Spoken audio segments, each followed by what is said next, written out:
Folks, welcome to the Prepared Homestead. This is Travis. Thank you all for stopping by to watch another beautiful day in the Ozarks. Got a lot of stuff done. A group of us went over to another family's place that they just needed a little help along to get ready for the winter time, and so we did some things and had a great time, good fellowship, and back here at our homestead and getting ready for tonight because tomorrow is our Sabbath. Folks, about a month, maybe 2 months ago, I don't remember, I made a video talking about waking up the lions. That we're kind of at that point that we've been at that point. Let me say this again. We have been at this point for a while. And the video that I made this morning kind of fits with that theme, that as hard as it is to say, and for some of us and some of you, it just doesn't sound good, and it makes you feel uncomfortable. The reality is not everyone is gonna be okay with all the stuff that's going on. And so when I said it's time to wake up the lions, it means the people that are ready, they're just kind of in that, stale kind of state of mind that they're mentally prepared, maybe they even are physically prepared, and that they're just waiting for that call, waiting for that moment to motivate. And that's what we need to be doing. We need to be waking up the lions. But today I want to take it a little bit further. Now it's time to start really preparing the lions, preparing the warriors, because the stuff that's happening and the stuff that looks like could happen, again, we don't know. Doesn't look good at all. Just in the last few days, of course, this whole threat of nuclear war in World War III it's escalated a lot, to the point that Joe Biden himself has said that we are on the brink of Armageddon. I mean, in so many words. We've seen this interesting twist, which I'll get to it in a minute, that it follows a pattern of how, well, nuclear war could be good for the environment. I mean, we have all these environmental problems, and it could be good for the environment. I mean, remember how back with the whole thing, when we locked everything down? Remember that? When we locked everything down, and we saw carbon emissions and pollutants just, take a plummet. I mean, they went downhill because everyone was locked up. No one was driving around. We saw all these big cities with just vacant streets and sidewalks. How good that was for the environment. And think of how much better it would be for the environment if there was a big nuclear war and it killed off lots of people and it caused all these nations to lock their countries down, because if there was a nuclear war, the odds of some type of lockdown martial law is very likely. So it's a good thing. This has been a pattern that we've seen for the last couple of years, where they condition people, okay? This psychological conditioning. Sorry, my mouth's dry.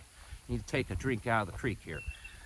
Where they let us know kind of ahead of time. I mean, they've done this kind of stuff for years, but here lately it seems to be happening pretty out in the open and pretty regularly, where they tell us that, it's actually a good thing, that, inflation's a good thing.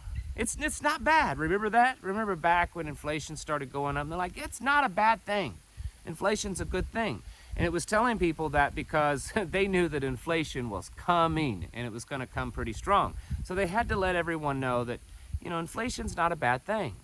It's not terribly, a terrible bad thing for our economy to be in the way that it is. It's not a bad thing for the supply chain to be collapsing the way it is. It's not a bad thing that we lock everybody down, because you have a little cough and a sneeze. It's not a bad thing that we may have very soon a nuclear war that causes lots of death and destruction, but it brings the environmental to the forefront. I mean, forget the fact that there's going to be radiation all over the place. It causes people to, not do as much. And the less they drive, and the less they spend, and the less they work, and the less they get out of their house, the more we starve them to death. That we can get rid of a lot of cows, because those are bad too. We can stop eating meat. We can, stop living a lavish life, downsize to tiny electric cars and little tiny, smart little apartments where we're, living on top of each other. This is all a good thing. And that's what they've been telling us. And we're going to continue to see more of this as I think this continues to expand. Also this week we learned that, of course, and we talked about this, that OPEC Plus, which is Saudi Arabia and Russia for the most part, decided to cut back on gas or oil production by like 2 million barrels a month, which is pretty significant. Of course, Biden has been begging the oil companies to please keep the gas prices down because they've got an election coming up and they don't want it to hurt the election. But it's going up. We've gone up just in the last week and a half. Oil prices have gone up like almost $20 a barrel. And it's just going to continue happening.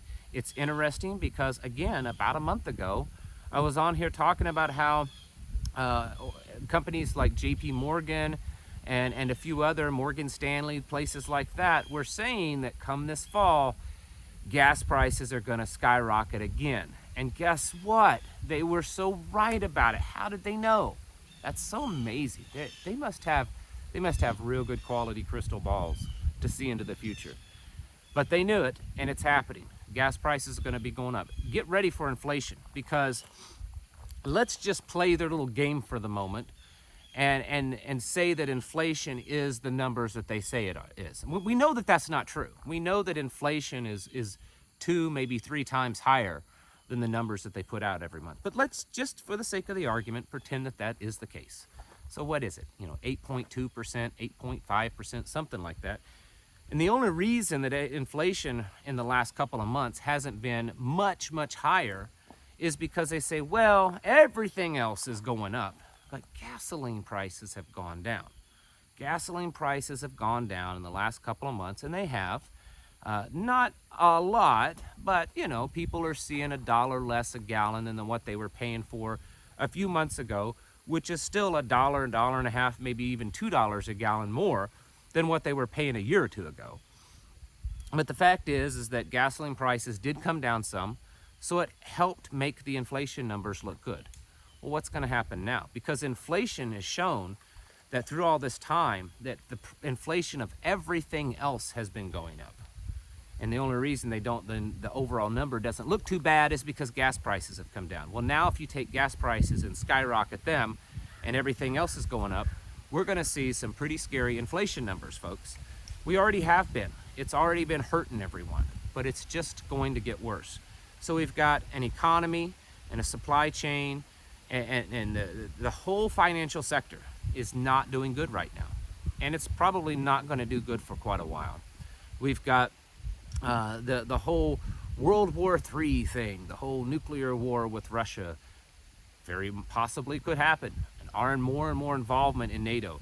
And of course, we've got China, North Korea, Taiwan, South Korea, all these different things happening all at once. And so, putting it all together, and with all the other stuff that we talk about on a regular basis, it's time to get the lions ready. It's time for you lions, you warriors, to wake up and get ready. You've been awakened. You've been, in tune with what's going on. You've been prepping. But now I'm talking about readiness, because the very likelihood that over the next 30 to 60, maybe at the most 90 days, something pretty significant happening, I think is very likely, okay? I'm not saying that it is going to happen. I'm not saying that we will absolutely see nuclear war. I'm not saying that we will absolutely see World War III, or that we will absolutely see a complete collapse of the economy, or CBDC, or something else. But there's so much going on. There's so much happening. I think that the likelihood of at least something happening, one of these things, is very, very good. And that's why we have to be getting ready. We have to be taking things seriously, folks. The amount of, and I know this isn't necessarily the best gauge of this, but I can tell you here in my area, the people in our community and the other little prepping groups kind of around the area that we keep in contact with, communicate with, pretty much everyone is starting to get pretty nervous. They're starting to wake up. There's this massive migration, or attempted migration here. A lot of people are trying to hurry up and get here, get places settled as fast as they can, even though that's moving in the winter or right in the beginning of winter.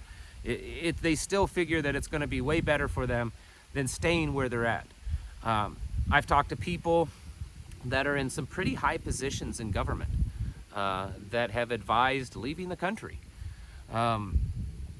This kind of talk makes you start to think that maybe everything that's happening is some of it's going to at least be real. I know how the president or Biden has been talking about nuclear war makes some people think that, well, maybe he's, distracting you from it. Well, it's possible, but it's also possible that he's just trying to downplay it so that when it happens, we can't blame him for it. I mean, certainly it's not his fault that it's happening. It's all Russia's fault. It's all Putin's fault. And certainly they'll, have some blame. But folks, this is some pretty serious moment in history.